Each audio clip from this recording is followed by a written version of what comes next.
Hello children, how are you all? Welcome back to another session of mathematics class children. Okay, so we completed our chapter 1 children, chapter 1 which is place value. Okay, now we will move on to chapter 2. Okay, before going to that, just let's quickly recap what we have learned in chapter 1 children. What did we learn in chapter 1? So many things we learned. We learned large numbers, we learned new places, higher places. Okay, and we also learned what is place value, face value. We learned comparison of numbers. We learned how to arrange the numbers in ascending, descending orders, rounding of the numbers, and how to write the Roman numbers. Okay, these are all things we have learned about numbers children. Now, in our second chapter, we are going to learn about the 4 fundamental operations which we have to perform on the numbers. Okay, so what are those 4 fundamental operations? Do you know children? What are they? Yes, let's see. Okay, the 4 fundamental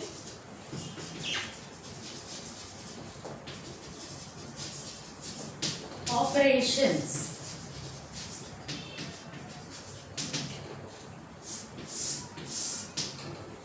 What are the children? First one, addition. First one is addition, right?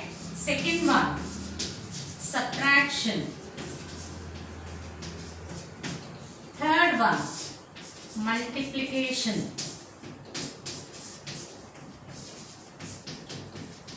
Multiplication, and last one, division. So I know you have learnt them in your previous class, right? Okay. So let us just, okay, one by one, let us learn in depth. Okay children. So starting with addition. Addition, subtraction, multiplication, division are called the 4 fundamental operations. Now we are going to learn first starting with addition children, more about addition. Okay. So now what is meant by addition? Okay. What is the definition of the addition? What is meant by addition? Addition is the process of calculating the total of 2 or more values or 2 or more numbers children. It's a process of calculating the total of 2 or more numbers. This is the definition of addition. Okay, you find the total there. That is called as addition. Okay children. Next. So when you add 2 numbers, suppose I want to add 2 numbers. What is the, how do I represent the addition children? By using the symbol plus. Okay. How do I represent it? By using the symbol plus. This is called as plus symbol to represent addition. If I put this symbol in between any 2 numbers, it means that you have to add those symbol. What is this symbol called? Plus sign children. Okay. So look here.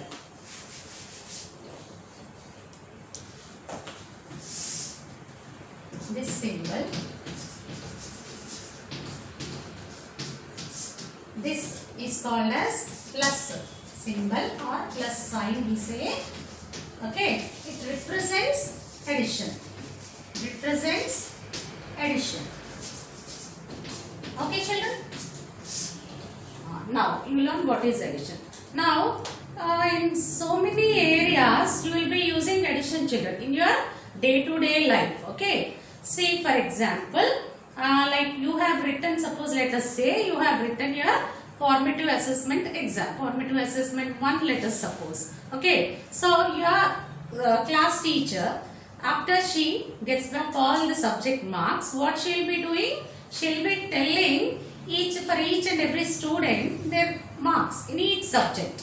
Then you will note down, and what you will be doing children? Immediately you start finding the total of those 6 subject marks. Yes or no children? What is the process you are applying there? What is the thing you are doing there? You are doing the addition.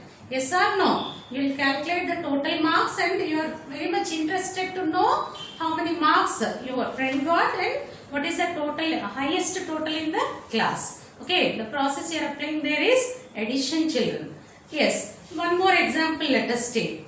Suppose you went to a shop. Okay children, you went to a shop to purchase. For example, you went to a shop to purchase pencil, let us say eraser, and then sharpener, let us say. Okay.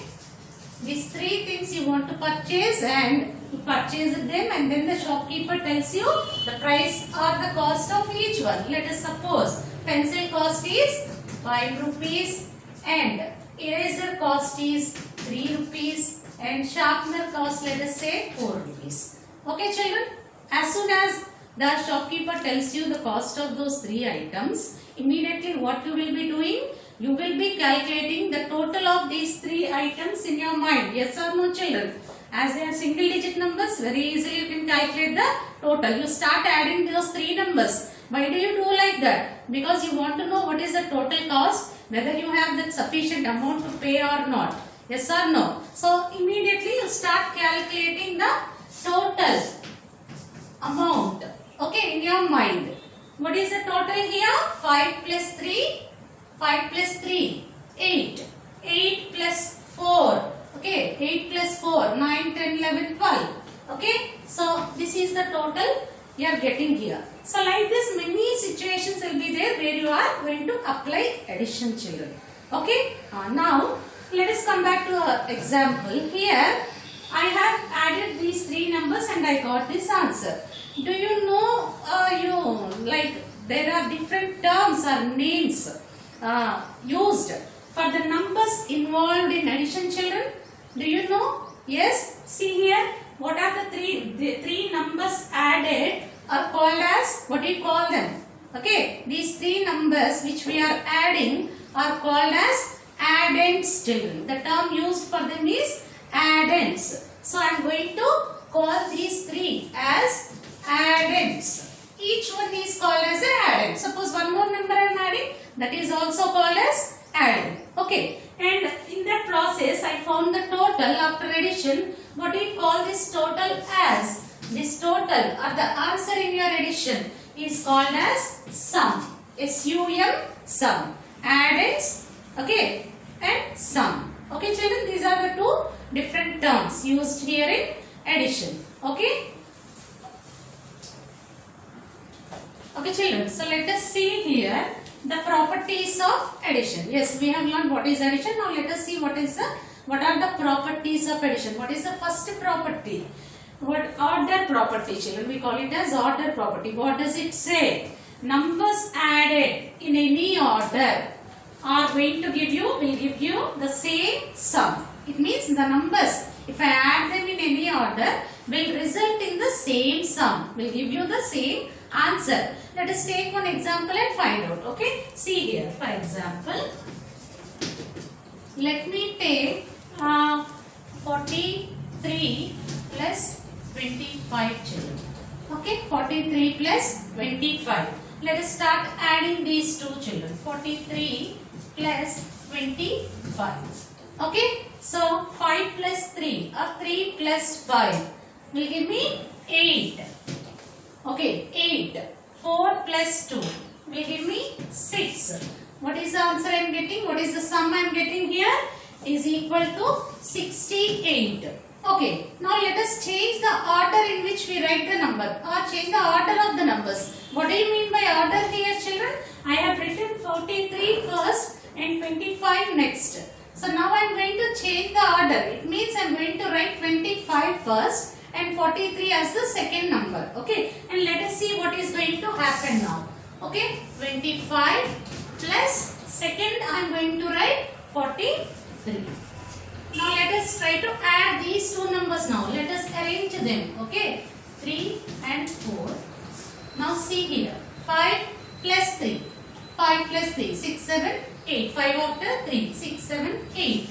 Then 2 plus 4 is equal to 6. 4 plus 2 is equal to 6. What is the answer I am getting? What is the sum? 68. Now observe both the cases, children. Okay, 43 plus 25 is giving us 68. Now I change the order of the numbers. 25 plus 43. It is also equal to 68. So what does it say now? What does it mean now? I change the order of the numbers and do addition. Then also I am going to get the same answer. Yes or no? Okay, this will happen in addition. Okay, this is true in addition. This is called as order property. Okay. Now let us go to the second property, children.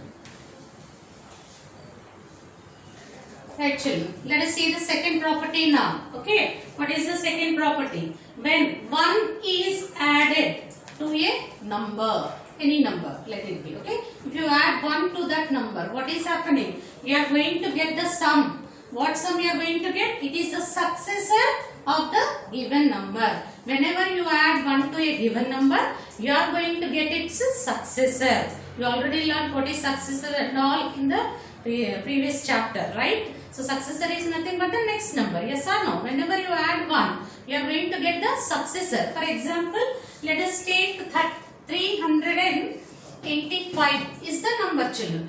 Let us add 1 to that and see. Okay, how do you do? How do you add? It's very easy, right? 385, 1 in the ones place. So whenever you add 5 plus 1, 6, 8 here and 3 here. What is the sum I am getting?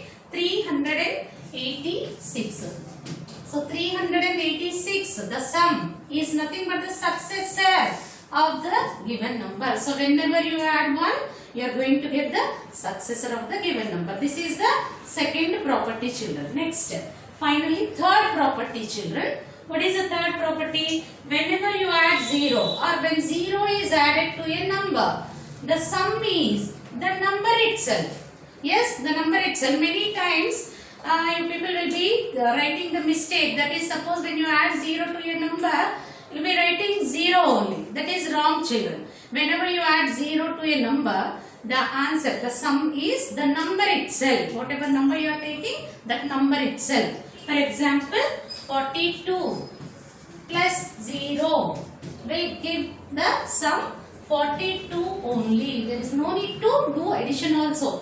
No need to arrange the numbers and add also. 0 we are adding. It means that nothing we are adding. No change we are doing here. Okay. So 42 plus 0 will give us 42. This is called as 0 property, children. When 0 is added to a number, you are going to get number itself. Okay, children. 3 properties we have learned. And we also learned what is addition. And we learned what symbol is used, children, to represent addition, plus symbol. And the numbers which we are adding are called addends. And the answer we are getting is called sum, children. Okay. And so, like many questions will be asked in addition, children, in different ways. Like for example, find the sum. Find the sum means addition only. Find the total. Addition only. Find how much is all together. Okay, find the total amount. So these all means addition only. Addition can be asked in different ways. Addition questions can be asked in different ways, children. So I hope you understood what is about addition, children. Okay, all important points about addition. Okay.